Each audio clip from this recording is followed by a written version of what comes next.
What's up guys, welcome back to the channel. It's me, Mamba. So for today's video, what we are going to be doing is we are going to be refurbishing, installing, and testing out a new set of PLM headers that I got for free. So the story behind the headers being free is that back in August of 2020, I purchased a Buddy Club Spec 2 exhaust, and he was kind enough to throw in this PLM header that I got with a test pipe.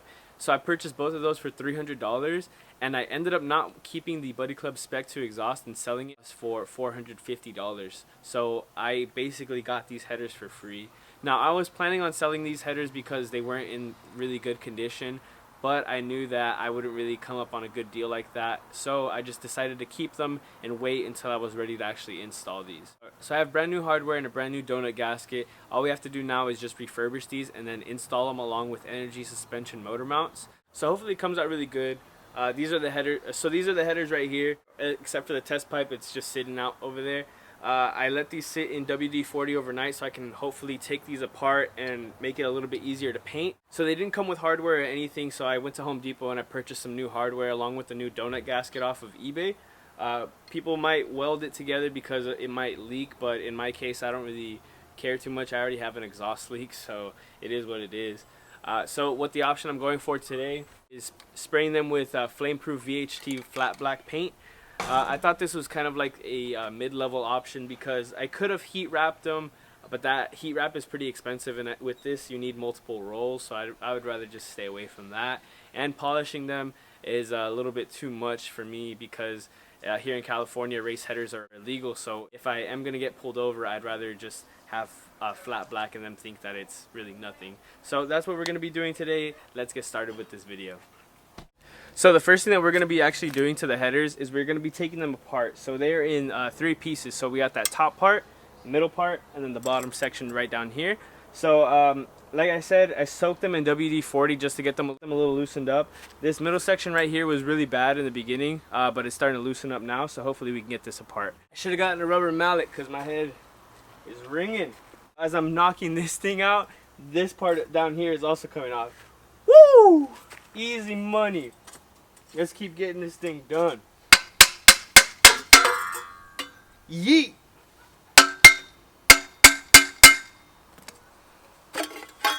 Oh! Interesting. Cool. Now we got them all separated. This is going to be a lot easier for us to paint, to sand these and paint these.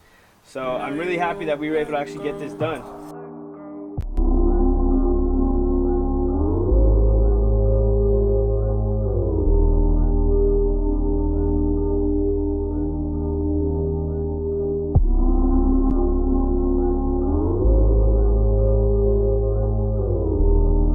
Alrighty guys, so I just finished up the last piece, which was this one. There is still a bit of surface rust on here, but I got it as best as I could.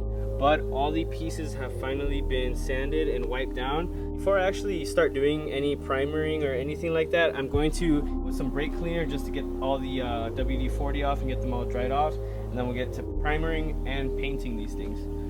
So we are now on to the last step, which is going to be priming it with the high heat or flame proof primer.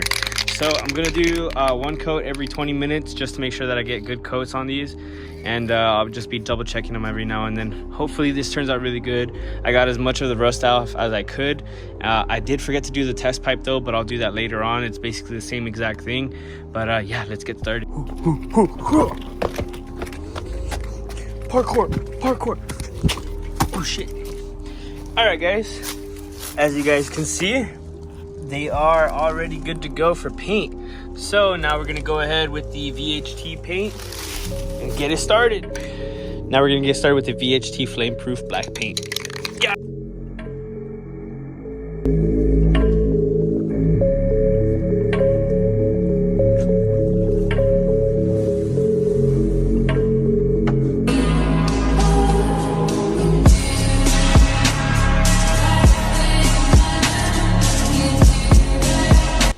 Alrighty guys, so a day later with another injury and a headache, it's together. This is butt ugly, bro. Butt ugly. Look at that. Look at that. All oily and stuff from my hands. The hardware barely fit. I had to mash the shit out of this thing. I should watch my language, man. But basically, I had to bash all this stuff in just so that it would fit properly. Yeah, like I said, my oily hands messed it up. I freaking sliced my finger with like the edge of this part for some weird reason. I'm always messing up my hands. Thank God I had a hammer and some hand tools. I put all of them away. But this is pretty ugly. But like I said, it's not really something people are really gonna see. As long as it gets the job done, I don't really care. But yeah, let's get straight to the install. So let's go.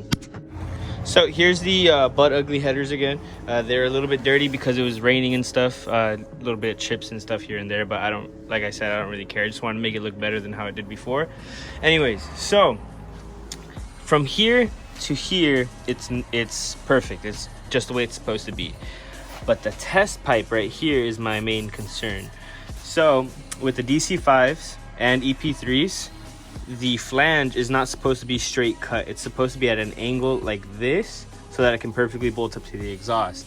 So I had to order a new test pipe from PLM, and here it is. Here is the test pipe. See how it's also longer and it's angled down, whereas this is just straight cut. There we go. So it's a good thing that I ordered this. I'm not going to paint this because it's new and it looks all right. So I just got to take off these bolts and then bolt this back up, and we'll get started with the install along with my energy suspension motor mount inserts. So I'll show you guys how to do that as well. So without further ado, let's get started. Alrighty, so I took off my front bumper. You don't have to do this step. It's just that my car is lower, and if I'm gonna be jacking it up from the center, I'd like to not damage my bumper. But I also found out that my radiator is leaking. I got this one maybe like a year ago, so Mishimoto's coming up. So let's get right into it. We're gonna jack up the car, and then I'll show you guys all the bolt positions. I'm also gonna be changing out my power steering return line. It's this long rubber hose that goes from the bottom of the steering rack all the way to right there. All the way till right there. It's just a super old line and it's been leaking like crazy, so I'm gonna replace this. I'll probably fit this in at the very end of the video. So yeah, I'll just fit that in. I don't know how I'm gonna put that in the caption so that people know how to do it, but it is what it is. Let's go. Boop. Alrighty guys, so I just disconnected the two O2 sensors, the primary and the secondary. There they are. Here they are. So now what we're going to be doing is we're going to be actually removing the downpipe. So it's these two, I believe those are 14 or 12 millimeters. And then we're also going to be taking off the 3 flange bolts from right here as well. And then as we pop this one out, I'm going to be removing that heat shield just so I can get to the power steering line that's leaking. You can actually see how much leakage there is, which is pretty bad. But yeah, so it should be pretty easy, should be pretty straightforward. As long as you have the right tools for the job, you shouldn't have a problem. And I'll let you guys know what those tools are. So let's continue. Now that I got the heat shield out, I can actually see that power steering line that I'm supposed to be removing. But for right now, what I'm going to do is I'm going to remove the header. So there are 14 millimeter bolts all the way around connected to the block. That middle one right here is pretty hard to get to. Luckily, I had like a special little extended Harbor Freight 3/8 ratchet, and I was able to break it loose. So now that they're all broken free, I'm going to go ahead and remove the header. Hopefully this isn't too difficult. Hopefully I can get it out pretty quick. So let's get it. So we're gonna get on to installing the motor mount inserts. So I'm gonna try not to drop the subframe. Since I have the headers and everything out, I have a lot of space to work with. So here's the rear motor mount right here on the back of the subframe. So we're gonna be removing this, and this bolt right here. Then we're gonna remove that long one right over there.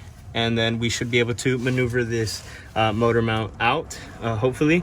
And then I also have the weight of the engine supported by my jack and a bunch of books, so I don't damage the oil pan.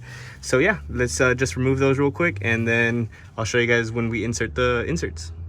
So I finally got this long bolt out. So now all we do is just boop, pop this. What? No way. Oh, I thought this was an insert. I'm tripping. All right, let's go insert this rear one. Damn. So, unfortunately, this rear one is actually broken. I'm gonna go ahead and install it, and then I'll get back to replacing it later. It shouldn't make too much of a difference because the motor mount inserts are literally gonna fill all this in. So, I don't know. We'll figure it out right now. Let's just install these.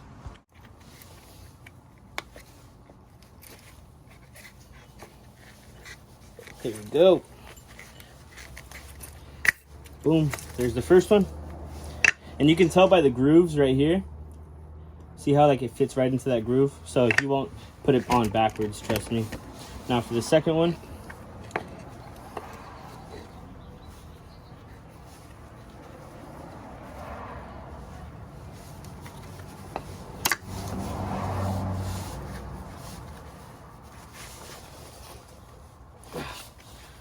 Boom, there we go. Rear insert is done. I just need to squeeze it back in once I reinstall it. So let's go. Alrighty, so there is the slot right there. Go ahead, move this up. It's gonna be kind of hard with one hand.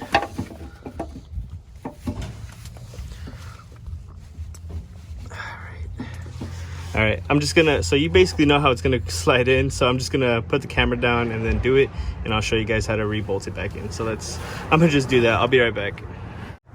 Alrighty, so it is in. I used some white lithium grease just to get it in there properly. Everything else went pretty smooth, other than, just having to, adjust that center bolt just so I wouldn't strip anything.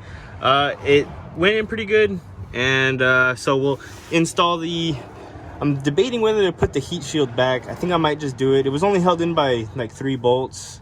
So I'll just probably put the heat shield back, and then we'll toss in the headers. And then from there, we'll do the front mount and call it a day. Let's get it.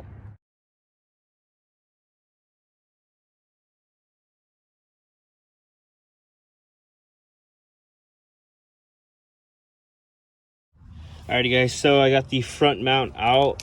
It was just such a complicated, to get this thing out, I should say. I'm gonna double check, make sure I have these in the proper area, because I do see these things that are sticking out. I'll just double check real quick. I'll be right back. Okay, so I was somehow able to get this back in without having to drop the subframe. I did trim right here, so I tapered it on both sides because this is just extremely thick. So I just trimmed a little bit just so I would be able to slide it in and then just use pressure from then on. I haven't bolted anything up yet. I barely just got it in right now. I'm very exhausted. I'm very tired. I'm hungry. Kind of want some McDonald's or something, but yeah, we bolt this back up and then we'll start it up and see how it sounds with that beautiful header. And I wonder how this is gonna feel too with the inserts. I hear it feels different. Both the front and the rears were completely clapped, but I don't really care anymore. Oh my goodness. All right, let's bolt this baby up and let's go. Alrighty, I'll give you guys a cold start right now. I'll drop all of the info on all the stuff that I have done right here, because I'm pretty sure everything kind of affects the sound, so let's get it.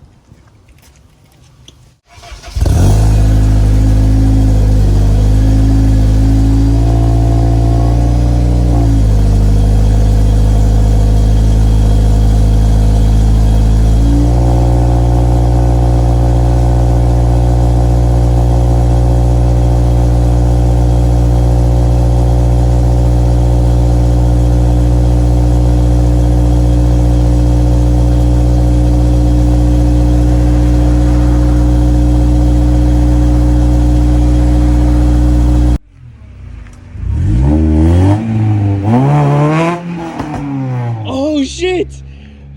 Whoa! Oh,